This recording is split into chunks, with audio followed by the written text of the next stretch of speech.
പട്ടികജാതി പട്ടിക ഗോത്രവർഗ കമ്മീഷൻ പരാതി പരിഹാര അദാലത്ത് സമാപിച്ചു. കമ്മീഷൻ അംഗങ്ങളായ T K Vasu, advocate Sethunarayanan എന്നിവരുടെ നേതൃത്വത്തിലാണ് 2 ദിവസങ്ങളായി അദാലത്ത് നടത്തിയത്. കഴിഞ്ഞ വർഷം പൊന്നാനിയിൽ പട്ടിക വിഭാഗത്തിൽപ്പെട്ടവരെ അന്യായമായി കസ്റ്റഡിയിലെടുത്ത് മർദ്ദിച്ച സംഭവത്തിൽ തുടരന്വേഷണത്തിന് ഉത്തരവായി.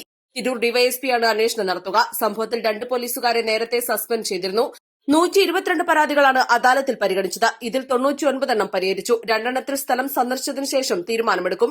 ശേഷിക്കുന്നവയിൽ ബന്ധപ്പെട്ട വകുപ്പുകളോട് റിപ്പോർട്ട് തേടിയിട്ടുണ്ട്. റവന്യൂ വകുപ്പുമായി ബന്ധപ്പെട്ടാണ് അദാലത്തിൽ ലഭിച്ച പരാതികളിൽ കൂടുതലായിട്ടുള്ളത്.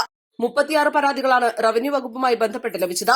പോലീസ് 26, തദ്ദേശം 23, വിദ്യാഭ്യാസം 13, സർക്കാർ ജീവനക്കാരുമായി ബന്ധപ്പെട്ടത് 6, KSEB 4 എന്നിങ്ങനെയാണ് വിവിധ വകുപ്പുകളുമായി ബന്ധപ്പെട്ട് കമ്മീഷൻ അദാലത്തിൽ ലഭിച്ച പരാതികളുടെ എണ്ണം.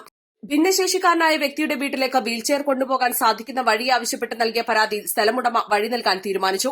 3 അടി വീതിയിൽ 30 മീറ്റർ നീളത്തിൽ വഴി നൽകാമെന്നാണ് സ്ഥലമുടമ സമ്മതം അറിയിച്ചത്. സ്ഥലം അളന്ന് തിട്ടപ്പെടുത്താൻ പഞ്ചായത്ത് അധികൃതരോട് കമ്മീഷൻ ആവശ്യപ്പെട്ടു. Commission section officer V Vinod Kumar, പട്ടികജാതി വികസന വകുപ്പ് ഉദ്യോഗസ്ഥർ തുടങ്ങിയവർ അദാലത്തിൽ പങ്കെടുത്തു. East Live, Malappuram.